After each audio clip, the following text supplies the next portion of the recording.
And obviously, today coming out, we feel like this is a high-stakes fight. You guys both feel like you deserve a title shot, but we know as of this morning, Conor McGregor has that court stuff behind him.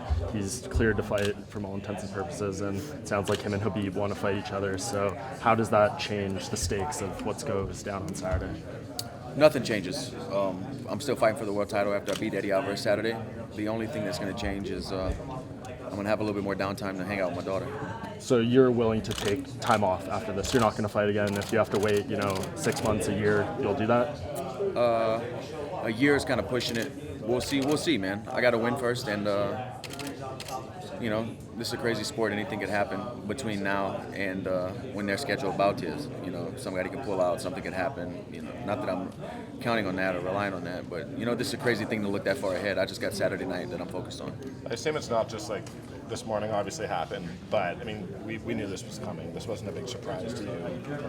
That went Right. down this way, so yeah. No, I honestly thought that I was gonna beat Eddie Alvarez Saturday night and fight for the belt at the beginning of next year. What did you guys say to each other up here? He mumbled something really weird under his breath. I think he said, "You're not scared of me" or something. I said, "What? What are you fucking talking about?" And that was it. He was kind of like laughing when he came off the stage. It was kind of a strange. Any interpretation of what he was trying to do there? No clue. No clue. I guess if he was playing mind games, it doesn't seem to have worked at all.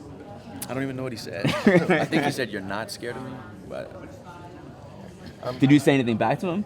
I asked him, "What? What? Is this a weird question or statement to say?" When you look at this card, there are a lot of guys you and Eddie have been fighting forever. Jeremy has obviously been fighting forever. Aldo. Is it, when you look at this card, are those guys, do you think that there's something connecting? It's just neat how many guys here have just got this reputation for being fighters. There's a bunch of really good matchups on the card. There's a bunch of former world champions and future title challengers. So it's a great card for the fans, and for long fans, old school fans are excited about this card, and there's a lot of, new faces too. Dustin, do you feel like your last two wins refined you as a fighter in any way for this upcoming match?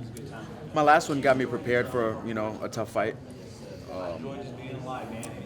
But that stuff I already knew, I don't think anything refined me. It's just hitting my stride still, just finding my balance with everything. His explanation of the illegal knees is something like fighters not really thinking in there; they're just kind of going off instinct, and fighters who are saying they're actually thinking and seeing things are actually pretending like they're smarter than they really are. Do you buy into that at all? I think and see things in there, for sure. So do you think that's just an excuse on his part, or? The crazy thing is, I kind of see what he's saying. Like when you're in there, in the middle of the cage fighting, you're just going. If you're thinking, you're already, you're a step behind. You're just going off a reaction. But there are times in fights, like when you clinch or when you get pushed up against the fence or you get taken down or you take somebody down, where you have clarity for a second, where you're getting in position or trying to scramble or pass guard or something. You have moments in there where clarity comes and you get to think for a second.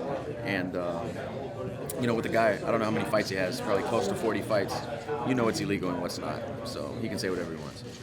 Do you think he's a dirty fighter? That's kind of I think he did some dirty things. I don't know if he's necessarily a dirty fighter going out there planning on doing stuff, but he definitely did some foul stuff. Is that something that you need to watch out for in this fight coming up? Rules are rules. They're there to protect people. I'm just gonna fight. Hopefully the rule system and the referee does his job, and we'll see, man.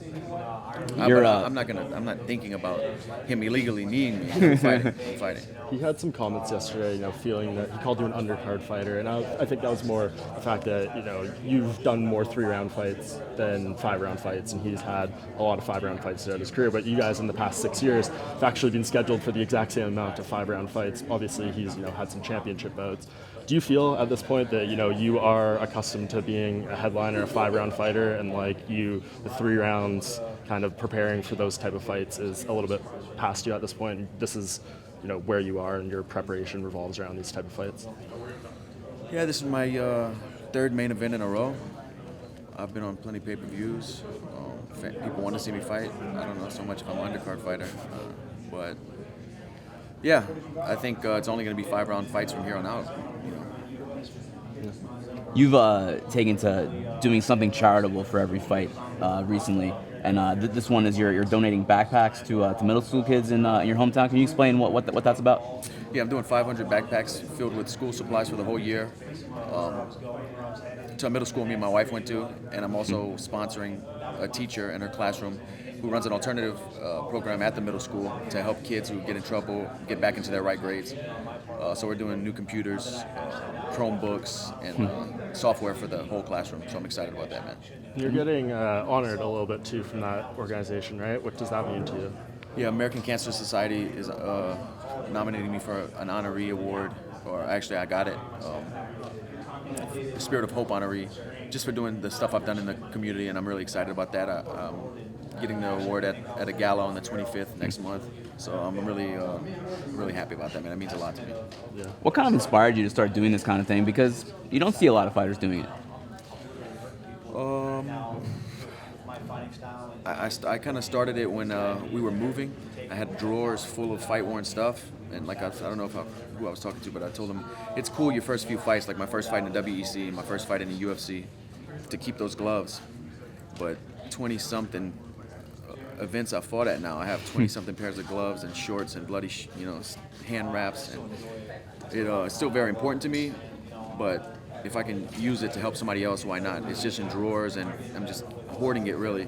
So me and my wife, when we were moving, were emptying those drawers I had, and we were like, let's start auctioning this stuff off, and it turned into a nonprofit. Now I have the Good Fight Foundation, so I'm excited about all this, man. I have some big stuff in the works.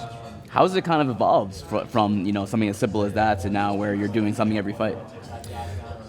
I use the fighting as a platform to push the charitable stuff I'm doing, because I have Fox and USA Today and Junkie, all this media outlet that help push it. So I'm using that, but it's not just this. I'm doing stuff outside of this too. We set goals every fight, but besides the goals I set for fighting with the auctions and stuff, we're gonna do goals throughout the year. How do you think that's going to change if you win the championship and you kind of have that even bigger platform and that symbol being a belt holder to even grow your platform even bigger? That would be great. I would. That's the goal. That's the ultimate goal, is to change my family's life and as many other people's lives and touch as many people as I can through this. I'm gonna fight and do this stuff anyway. So if I can reach as many people and put as many smiles as I can out there, give reason for people to cheer, that's what I fight for. Thank you, sir. Thanks, Dustin. And how do you see lightweight division right now? Your fight looks like a title eliminator, but there's a lot of upcoming fighters in this card, like Olivier fighting against Hernandez, and Adrian Johnson is fighting Islam Makhachev. How do you feel the division is going, or where do you feel like the division is going right now? You as a potential fighter that is going to fight for the belt, what are you looking? I feel like with Conor, if he's not in any trouble with court anymore, if he comes back, that's going to help clear up the division a little bit. We'll get a clearer picture, but I think with a win on Saturday, I'm next in line.